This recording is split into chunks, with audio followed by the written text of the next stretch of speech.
Hello, hello. Welcome back to the show. Today's episode was brought to you by one of those crazy, stupid idea times that the team and I had together. So, today I'm actually sharing a value packed live that I hosted in our private Facebook community that we run for coaches and entrepreneurs. Sometimes the trainings that I do in there are just honestly too good to not share with the rest of the world. So go ahead and give it a listen. And if you're not already part of our free Facebook community, head over to the show notes and request access. Trainings like this are happening in there all the time, not to mention there's networking, coaching, and other juicy tidbits. All right, grab your notebook and enjoy the show. Hello. I'm so excited to be here. So I'm doing a little bonus training right now because why not? We're all in this group together. There's no better time, no better place than to do a free bonus training. You can watch the recording. I am on live. I'm just opening up my Facebook group on my phone so that I can see if you do join me. If you do, please say hello. If you don't, that's totally fine. Let me know who's here and where you're tuning in from in the comments, and we're going to dive in. So I might be doing these often, just letting you know you're going to want to hang around in here. This is a free Facebook group, so why not do some free trainings? So I put up a poll earlier this morning. I only got a couple votes, but the couple votes said 60% of you wanted a training on how to repurpose content across all platforms to get more reach. So that's what we're talking about today. Catherine, hello. Thanks for being on. So when you're thinking about content, and this is coming from someone who's been creating content online since 2012, so I've kind of created some systems. I've done a lot of trial and error, and I figured things out that work for me. So as always, take what you want, leave the rest. This is what works for me. I'm actually going to say right off the bat, batching content doesn't work for me. That's not what I'm going to talk about here. If you like to batch content, go for it. I do see the value in batching content. Batching content meaning creating a whole bunch of content at the same exact time, whether that is filming videos, creating things on Canva, editing the videos, writing the captions, whatever that might be, and then sort of putting it all out there at the same time. That's the concept or idea of like batching your content. Now, for me, the task I do like to batch. So if I'm filming a reel, I might film like 2 or 3, but anything past that, I usually tap out. I'm like done, tired, bored. Canva, I like to do like a couple different posts in Canva before I tap out. So I do batch the creation of my content, but I definitely don't batch all of my content. I don't sit down and do a week's worth or a month's worth. It doesn't work for me. So take what you want, leave what you don't. Now, what I have learned after a decade of content creation on many different platforms is a couple things. Number one, all content has value. So I teach this all the time. Broccoli is nutritious. It's got vitamins, minerals, fiber. Cookies are delicious. They're a comfort food. Both have value. We need different things at different times for different reasons. So let's stop putting pressure on ourselves and saying that all of our content has to be valuable, thinking that value equals education, how to, 5 steps, 3 ways, 7 mistakes. So if you're on right now, just give me a yes if you've ever backed yourself into a corner or put a little bit of pressure on yourself thinking, well, I don't have anything valuable to say. Has that ever happened? Just say yes if it has. I know that it has for me. I would certainly love if I don't feel alone, but don't lie to me because I'm pretty sure you probably have felt this way too. I have nothing to say. There's nothing valuable. I've already taught. I've already, whatever, how to. Okay.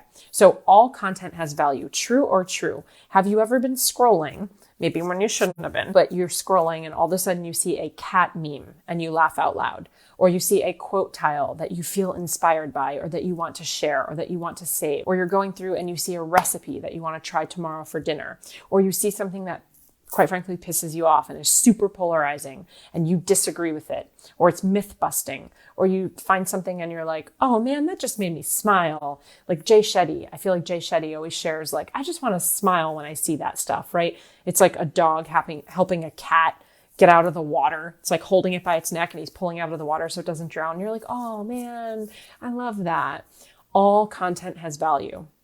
Your content might be educational one day. It might be a pattern interrupt a different day. It might be humorous and funny one day. It might be thought-provoking. It might be relatable in storytelling. So let's just start with all content has value. Let's remove the pressure that we put on ourselves that it has to be a certain thing or a certain type of content. Now, the next thing that I want to say, every single platform, Facebook, Instagram, Twitter, LinkedIn, Pinterest, YouTube, Clubhouse, there's more, TikTok, I don't know. All of the platforms require different types of content because each platform, we, the consumers, the humans, the people, we collectively have told each platform how we like to consume content. Now, when we get pissed off, has this happened to anybody? You're like, oh my God, I just mastered carousels and now I have to do reels. And you're like, ugh, this is so annoying. I hate it. Anyone? Bueller? Yeah, that's me. We are the ones who decided that we like reels. We like shorter video. We want the message in 10 seconds or less. So it's our fault, the consumers. Based on how we act, based on how we buy, based on what we consume, we, the consumers, are telling the world, the algorithm, the tech platforms, the startups, the social media platforms, we are telling them what we want more of. So it's our fault. So we can't be mad about it. Now, each platform favors a different type of content. So let's talk about it for a second. And it changes. So Instagram used to be a picture sharing app. You'd put a really shitty filter on top and then you'd write a one sentence caption. And then it shifted to really curated, perfect pictures with long captions. And then it shifted to, more punchy, potent carousels and now reels and all these different things. But my point here is that what you see on Twitter, which is like a statement, it's a thought, it's off the cuff, a thought. What you see on Twitter as a thought might not perform as well on, let's say, TikTok. You can't really go on TikTok and write a thought and put it up on TikTok and people enjoy it. They're different platforms. So on TikTok, people love video. It's a video platform. Short video, really punchy video, cool, fancy transitions. That doesn't mean you have to do transitions, but that is what we like over there. Who knows what Pinterest is for? How do people like to consume on Pinterest? Put the word in the comment section if you know. It's one word. Pinterest is a huge search engine. In fact, it's the second largest search engine after Google, which is pretty crazy. And I wish that I had a Pinterest presence, but I don't. But in a perfect world, we'd all have presence on all platforms. We'd be omnipresent. Most of us don't have enough time, enough capacity, enough team, and it can feel really overwhelming. So the whole intention for today's training is to show you how you can start being more omnipresent without having to do more work. So who knows how people like to consume content on Pinterest? Tell me in the chat box. It's not video. They do have it now. You can do stories on Pinterest. It's not super long form written blogs. Come on, what is it? It starts with a P. Okay, fine, I'll tell you. So on Pinterest, people love pictures, right? We go on, we look at pictures, we pin them, and then what happens after that is if we click it, it will then take us to another website, another link, another blog post, another Instagram, a TikTok, a video, a YouTube. But the thing that we were drawn in by was the picture. So knowing how each platform is used and the way that people like to consume on that platform is really important. YouTube is obviously long form video, right? So long form video is what we love on YouTube. But of course, in the show notes, that's not what they're called. What are they called on YouTube? In the description, I don't know what it's called, but in the little description of the YouTube video, we can absolutely put links to other things, to a podcast episode. How do we like to consume on podcasts? Auditory. We like to listen to things. We love interviews. We love short little quick tips. We love hearing conversations between people. So understanding your platform of choice is really important. Now, here's the tip that you've been waiting for. The best way to repurpose content from one place to another is not just taking your content and posting it somewhere else. In fact, that's the worst way to do it because like I just said, if I had a long form video that I just then shared on a platform that is not a video app, it's not going to do well.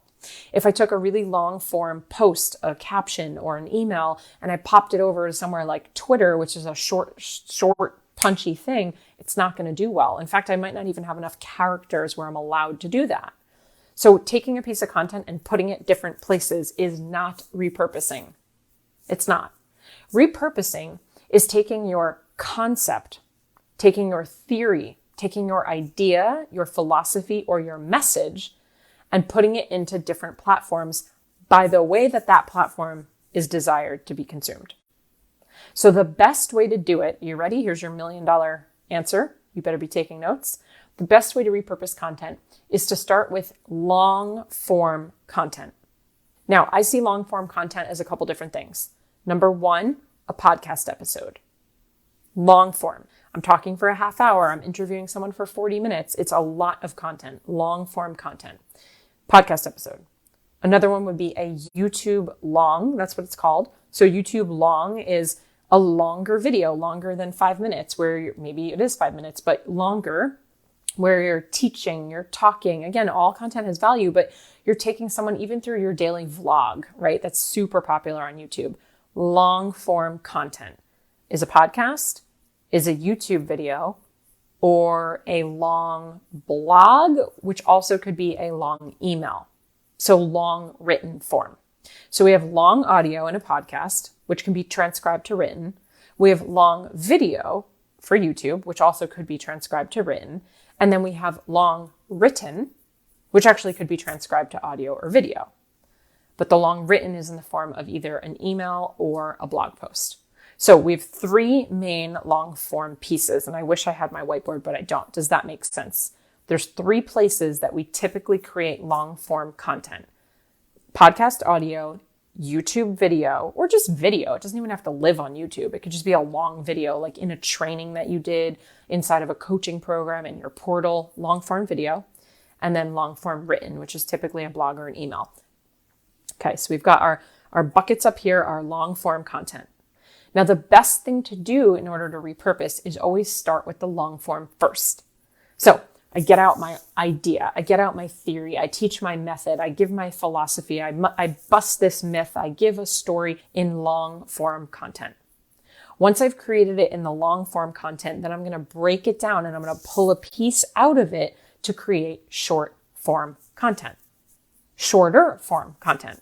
So let's go with me, for example. I like to start with my podcast first. I don't write a blog anymore. I do, however, love writing long emails, and I'm not doing long form video like YouTube. However, I have a lot of long form video in my coaching containers, in my portals for my courses and stuff that I do sell. So I do have that, but we're not really using it much. So for me, I start at the top. I go podcast. I write the notes for my podcast. I deliver my podcast. I speak on it. I interview someone on it. And then I have the ability, if I wanted to transcribe whatever it is that I'm saying. Now, what I typically do is I write all of my notes before I speak on my podcast. So I have it written out of what I'm going to be saying. Not a script, but like the key points and the bullets. From there, I have this whole long thing. Think of it as like a 5-paragraph essay when we were kids. You've got your introduction, you've got your 3 main points, and then you've got your summary at the end. Long form content. Now what I can do is I can go into that piece of content and I can pull out not even all 3 key points that were in the middle, but I can pull out 1 key point. I can pull out 1 lesson. I can pull out 1 theory, 1 concept, one small thing from this big thing. And I can turn that 1 thing into a piece of content on, let's say, Instagram.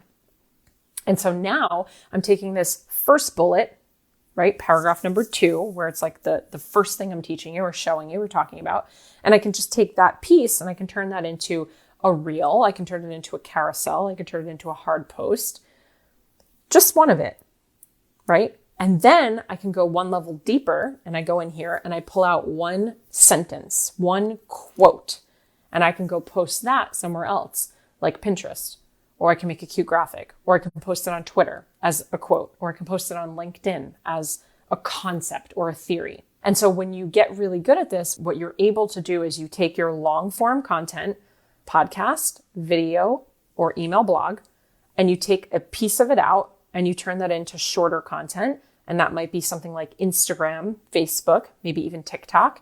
And then you go into there and you pull something out of that and you turn it into something even smaller, like a Twitter post, a LinkedIn post, or it could be a topic for something that you're going to go deeper in and you make it long form again. Hey, quick interruption. Trust me, it's worth it. Imagine being given the exact roadmap to creating and launching an offer so irresistible it sells itself. Literally being handed the exact framework that our clients have used to fill their programs, grow their audiences, and create over $12 million in sales, all without burning out from having to do more calls. Our famous 3-part, no strings attached, totally free Digital Business Evolution Live experience is back, and you're invited to join us. Whether you're a coach, digital business owner, or content creator, this experience is for you. The key to building a simple and sustainable business machine is having an actual map from someone who's already been there and someone who's taught it to hundreds of other people. During DBE Live, we're not only giving you that map, but we're holding your hand through the process of implementation in your own business and ensuring that you install the 3 core principles that the most successful business owners are following. refining your lead generation system, diving into your launch vehicle, and unpacking the 7 crucial steps to crafting an irresistible offer. Listen, we're in a unique position in our business that allows us to give it all away for free, to give back to you so you can give back to others. This is the map to help you create the systems and structure that will actually yield the freedom and autonomy that you so badly desire in your business. From necessary mindset shifts to common mistakes that are keeping you broke and foundational frameworks and sales secrets, I'm teaching it all. And as if that wasn't enough, we're also dropping $15,000 worth of bonus trainings, bringing in experts, offering live hot seat coaching with me, and giving away prizes. We kick off September 15th. Don't freak out if you can't make it live. We know how busy you are, so we've got solutions for all your concerns. Head over to www.jessglazer.com/DBE Live 2022 to snag your seat. I'll see you there. The biggest thing that I want you to take away from today is that you're not taking a piece of content and posting it on multiple platforms. That is not how we repurpose. In fact, that's going to do your business a disservice because the engagement is going to go down because those platforms don't like when you do that. And people don't want to consume the same way on all those different platforms. If they did, they wouldn't be on all of them. But we're all on multiple platforms because we like to consume in different ways.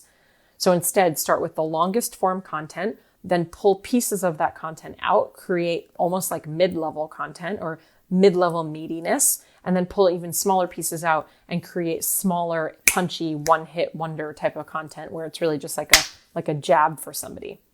And then what you have the ability to do, and this is where it's really fun, is you get to see like what performs well. What are people engaging on? What are people liking? What are people commenting on? What are people asking more of? And then you go back to the basics and you go, okay, great. So let me give you an example. I did a whole podcast episode. I'm just making this up right now. So I did a podcast episode, or I made a video, or I wrote a blog or an email all about the 3 phases of launch. And in it, I tell you why it's important. Who am I to know? I build my credibility and authority. And then I go through the 3 phases of launch, and then I put a bow on at the end. Okay. So that's the podcast or the video or the email blog. Then for Instagram, I actually just talk about the 3 phases, but I don't need all the intro fluff and I don't need all the summary fluff at the bottom. So I could talk about all 3 phases, or I can just talk about one of the phases.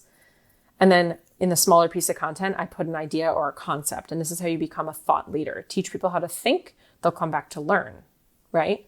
Now, with that, let's say I teach you about one of the phases of launching and I start talking to you about objections. And in my content on Facebook or Instagram, I'm talking about objections and how to maybe manage them or overcome them, or why they're important, or why people have them, or what common objections are. And I see that tons of people are engaging and tons of people are asking questions about objections and specific objections. Like, but how do you handle the money objection? But how do you handle the money objection? But how do you handle the money objection? That's a pretty good indicator for me that it's a red flag to go, okay, cool. This really hit home. Now I'm going to take that one thing that they're talking about, asking for and engaging with, and I'm going to go all the way back up to the top. And guess what? Now I'm going to create an episode or a video or an email or a blog, long form content about the specific objection of handling money, or handling the objection of money. You told me what you wanted. So now I take that concept, I take that desire, I go back to the top, I create long form content, I chunk it down, I break it apart, and I make separate content from that. What if I really just post on Facebook and Instagram? Can it be the same?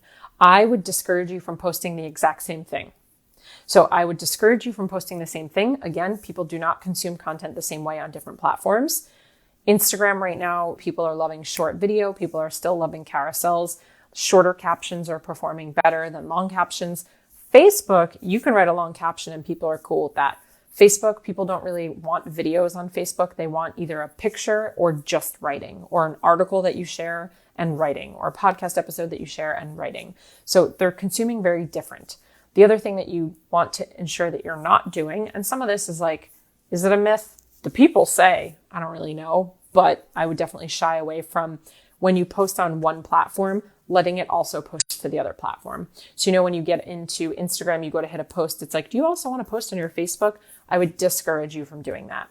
The other thing that I would be sure that you're mindful of is, typically you're going to have similar audiences on multiple platforms. If they follow you in one place, they'll probably follow you in another place. And if you're just sharing the same thing on every single platform, every single day, they're not going to want to follow you anymore.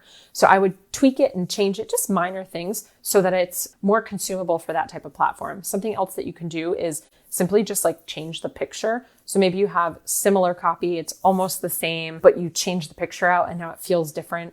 Or if you posted it on Instagram on Monday, maybe you don't post that content on Facebook until like Thursday. And so you just split them up a little so it feels a little bit different. Another thing to consider too is little things like on Instagram, people in the caption will oftentimes use emojis. On Facebook, it's not really as powerful. And so people don't really want emojis on Facebook for whatever reason in the caption. So again, if you're just straight repurposing it, people are going to feel that. It's not really exciting. I'm not going to really feel the desire to want to follow you on multiple platforms. And that is generally not how people want to consume on that particular platform. Yeah. Guilty of using my TikToks as reels on Instagram. Yeah, a lot of people do that. There's pros and cons. I think that's an old way of thinking about repurposing. It's like, I'm going to take this thing, I'm going to go put it over there. And what we want to make sure that we aren't doing, especially with TikTok and Instagram, is that we don't have watermarks. So if you're posting on Instagram and there's a TikTok watermark or vice versa, those platforms will hinder your engagement. They will hinder your reach because they don't like that. They're like, oh, no, you didn't. Just go to a different platform, right? They want you creating on their platform. So if you are going to occasionally repurpose the same content, again, I would make a space, like a gap of time between when you're posting on the two different platforms with that same content, but also like save your video, edit it outside of the app. So you can use a third-party app if you wanted to. I like Record It. That's one of the apps that I like. There's tons of them. You could use Video Shop, you can use Apple Movie, but if you can edit it outside of the app, you can then save the video as like raw footage, and then you can go into the particular app and upload it so that it doesn't have the TikTok or the Instagram watermark. Yeah. And at the end of the day, like it's not going to crush your business if you are doing something like that, but people are attuned to it. They see through it. The apps certainly don't like it. And it just looks a little, I don't want to use the word lazy because that sounds so disempowering, but it's kind of like, oh man, like that's it. Like, what's the point, right? Like, why do I want to follow you on both? And again, people like different content on different platforms. So what you're saying in Instagram and what you're saying on TikTok, it might not hit home the same way for your audience. They're looking for different content. What I believe to be true, take what you want, leave what you don't, is that on TikTok, it's a little bit less refined. Not to say that Instagram is like super buttoned up and refined, but TikTok is definitely more like playful and messy and just like trying things. Also, TikTok is the one that creates the trends, and Instagram actually doesn't get the trends when it comes to like the actual trend. Like right now, people are drinking a water, keeping the water in their mouth, and then smacking someone across the face with like a tortilla, like flat. What's it called? Like a quesadilla flat, you know? The trends, whether it's a trend of you doing something or a trend of music, they're actually started on TikTok and they're not getting to Instagram for about 2 to 3 weeks later. So Instagram's really late to the game. So by the time you see a trending audio on Reels, that trend has come and gone on TikTok. Like that is old news. So I would also suggest if you are looking for some trendy things and you want to jump on the trends, hitting TikTok first to find those trends out. Additionally, don't just jump on all the trends. Spoken word on Instagram Reels is going to be much more powerful. When I'm speaking, when I'm teaching, when I'm saying something, that's going to be more powerful than me just doing a trending audio or like pointing to something. You know, every now and then it's good to do something like that. It's also easy. It's like, it doesn't take much thought, but me thinking about what I want to say, original content. Thank you. Original content is doing much better for people on Reels. Well, I'm always late to the game, so it works then, right? I've only done one dance trend and one sound trend. That's fine. And I think that they're great buffers or like additional material. I actually was learning the other day, I'm always learning about these apps and these trends. And I was learning the other day that a really great way to grow on TikTok is to post multiple times a day, which I know most of us don't want to do. But they were saying, if you post 3 times a day, make one an original piece of content that you're speaking to camera, make one a trend with like trending audio or a trend that's going on, like smacking your friend in the face with a tortilla. And then the third is actually a repurposed piece of content that came from somewhere else, but of course does not have a watermark. So I thought that was really interesting. So anyway, This is what works for me. Take what you want, leave what you don't. I'm not a huge fan of batching because that doesn't work for me. But what does work for me is starting from the big kahuna, the top down, long form content, chunking it down into smaller form, chunking it down into even smaller, and then monitoring what's happening and then taking what they say they want more of and building up from the top again. So if you're only on Facebook and Instagram, those are both what I would consider like medium content in terms of like length and juiciness. Are you also writing emails? If not, are you writing in your journal? Are you writing a blog post somewhere, even if you're not posting it? Because that too is long form content. If you're not doing any of those things and you don't have a podcast, then are you doing coaching calls? Do you have sessions that you do with clients? Do you have a portal of videos? Because again, that's going to be your long form content. So even if you're like, I'm not on YouTube, I'm not on Twitter, it doesn't matter. We want to start from the top, the biggest, and then break it down, break it down, break it down. Do you feel like those who like, share, and save reels are many times an ideal client, or many times not an ideal client? It really depends. It really depends. And it depends on what the content is. So I can put a reel out that is, all content has value. So I could put a reel out that's just like hysterical, has nothing to do with anything. It's a video of my dog doing something really stupid. And I'm going to get a lot of like comments, shares, and saves because other dog lovers and other dog parents are like, that's hysterical. And that is not to say that that person might be an ideal client, right? And then on the flip side, it could be a business strategy. I could do a training on how to repurpose your content. And now the likes and the shares and the saves and the comments are most likely going to be my ideal client. So I wouldn't focus too much on like, well, who is, what's happening, what's getting saved and shared. Because honestly, some of the most shared content I've ever created, most saved content that I've ever created is like so pointless, has nothing to do with my business. Also, anytime it's like our wedding anniversary and I post a picture of my husband, or my mom had a kidney transplant, if I post like a kidney anniversary, like that's the stuff that gets the most engagement. It's the human stuff that usually gets the most engagement, but that's not to say those are my ideal clients. I love that idea. My practice is quantum Reiki. I thought about recording 30-minute sessions and then pulling 1 to 3 minute clips, using it for TikTok and Reels. Yes, 100%. Yep. And then linking it to the full paid session if they want more. I would suggest one little thing in there, Margaret. So instead of linking it to the full paid session, which I love, if it's on TikTok, I would link it to Instagram. And if it's on Instagram, I would link it to, not even link it, I would tell them the call to action is to like DM you if they want the full session. So what is working best right now for people on TikTok? If you want to convert and make a sale, you kind of got to move people off TikTok and get them onto Instagram. People are treating Instagram more like a website or a business page. On Instagram, we're expecting to be sold to, we're expecting to buy. Where on TikTok, people are still very much in like, I just want to consume for fun. So if you can move them call to action over to your Instagram, and then on your Instagram, be doing more of the selling or the upselling, whether that's the link in your bio, a link in your story, or the call to action to DM you, start a conversation with them, and then you can sell. I would just encourage you to do that. Okay. So was this helpful? Would you like me to do more trainings? Because why the heck not? Just let me know if that would be super helpful. And that would be super helpful for me to know if I should do that. Because I'm all about giving it all away. I'm giving out my insights and what I've learned. And if you have a friend that you know is in this group and you want to tag them so they can watch this video, if you think that would be helpful, do that.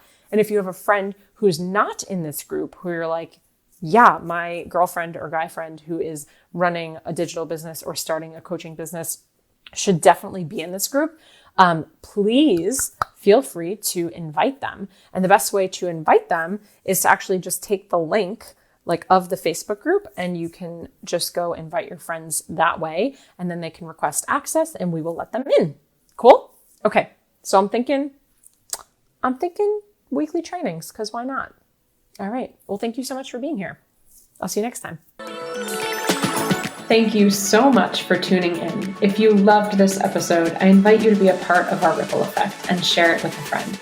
And please, if you feel called, take 30 seconds to leave a 5-star review, and I'll be forever grateful. Until next time, cheers to your evolution.